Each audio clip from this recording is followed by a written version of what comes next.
Hi, everybody. Welcome back to Old Time Rock and Roll. I'm your host, David Tear, where I've been featuring my personal top 3,000 songs of the rock era from 1954 to 1999. Today I'm up to song number 2687, and that's another movie theme. Featured one yesterday. This is the theme to Ghostbusters, just called Ghostbusters by Ray Parker Jr. I think probably most or maybe all of you have seen this movie. It was a very, very popular movie from 1984, and the theme song went to number one by Ray Parker Jr. And I would have ranked this a lot higher, except that he plagiarized the song. He was actually sued by Huey Lewis of Huey Lewis and the News for their hit song called I Want a New Drug, which I actually think is a much better song. Even if I didn't know that it was plagiarized, I still like I Want a New Drug better. And I like Huey Lewis and the News a lot better than Ray Parker Jr. Sorry, Ray. But anyway, I think most of you probably seen the movie Ghostbusters. It was an entertaining movie. I mean, some very good comedians in the movie. Dan Aykroyd and Bill Murray and Eugene Levy and Sigourney Weaver. It worked out pretty well. It was a good story. You can't take it seriously, obviously. It wasn't scary. It's more of a comedy than horror. I mean, it was a little bit scary because Sigourney Weaver and who was the other guy, Rick Moranis. They get dragged away by these horrible demons and possessed by these demon dogs. I mean, I'm not going to give away the movie in case you haven't seen. I think everybody's seen this movie. It's entertaining. But I think it was a little overhyped. I think the movie was kind of overhyped. They ended up making five Ghostbusters movies altogether. I think I've seen three of them. I saw the sequel, Ghostbusters 2. That was pretty good too. And then I saw the one with the women, the female Ghostbusters. I kind of liked that one. I think I saw one more that I wasn't so crazy about. I don't think I've seen all five. Uh, but I'm not a huge fan of Ghostbusters. I know some people who are, though. My friend and his son really like Ghostbusters. I think his father even got him a Lego Ghostbusters set with 10,000 pieces that took almost a month to put together. So, he was really into that. And, they're entertaining, like I said. But, I guess I want to say one more thing about Ghostbusters. I don't know how many guys realize this, but Dan Aykroyd's character in the movie, I can't remember his name. He was the one with a big pack, the pack with the lasers that zap the ghosts.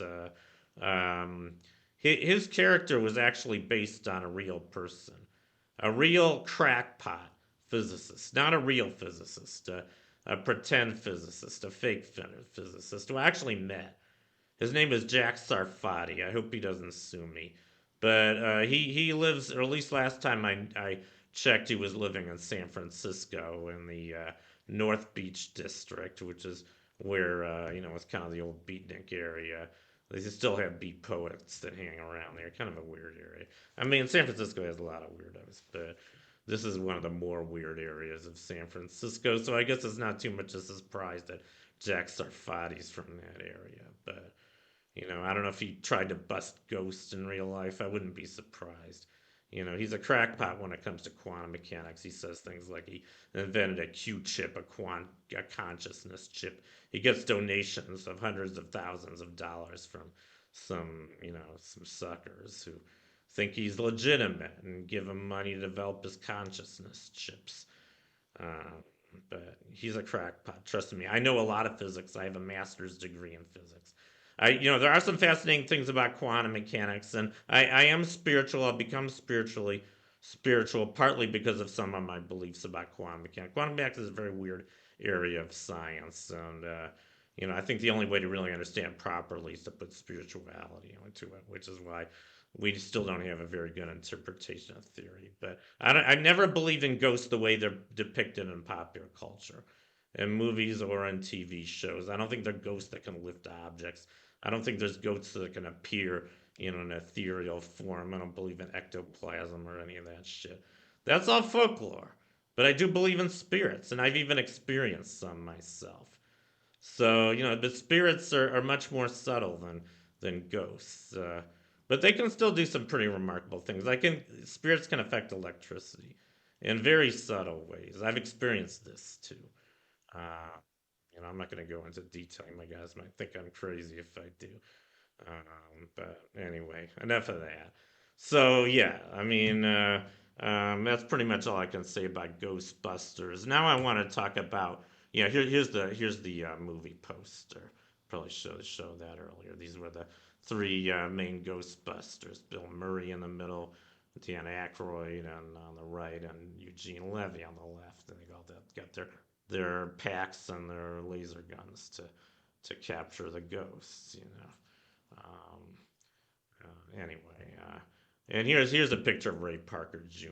And I'm not really that crazy about him. I mean, I'll tell you I'm going to go into his history now. So he was born in 1954 in Detroit, Michigan, and he got his start in music pretty early on in the late 60s. And I guess he was a good musician. He was a good soul musician, and he played the guitar. And I guess he was so revered as a guitar player that he ended up playing guitar for several big stars. I'll just name several of them.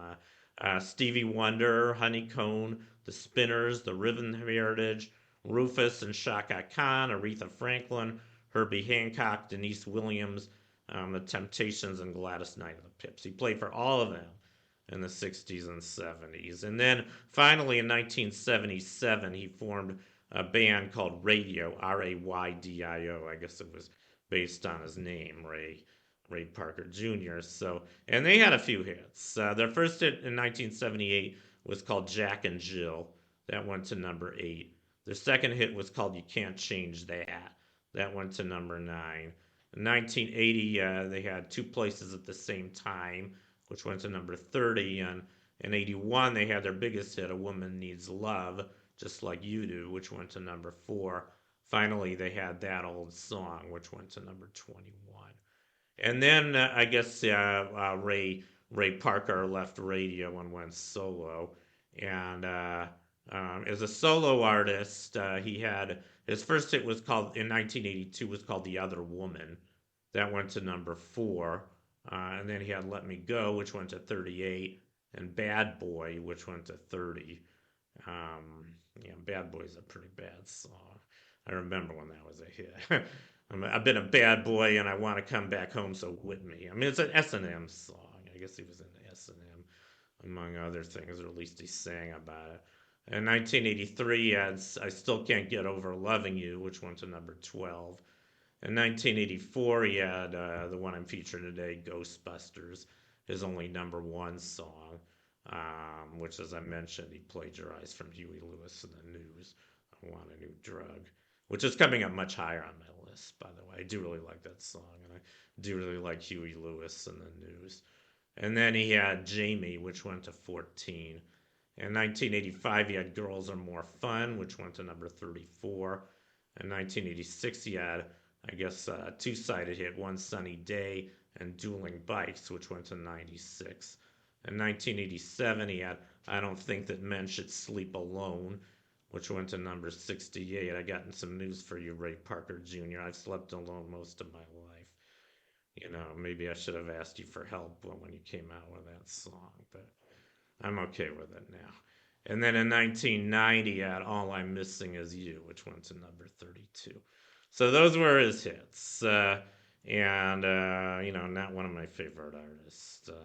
But anyway, that concludes my profile of Ghostbusters. Oh, and here's a picture of the single "I Want to Do Drug" by Huey Lewis and the News. Really good song, featured on his album Sports, on their album Sports from 1984, which is a really excellent album.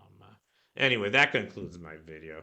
So the ghosts from Ghostbusters say thank you. The Slimer, and the Stay Puft Marshmallow Man, and I guess the ghost icon for the Ecto One. They all say thank you. Thank you for watching, and I'll see you guys next time.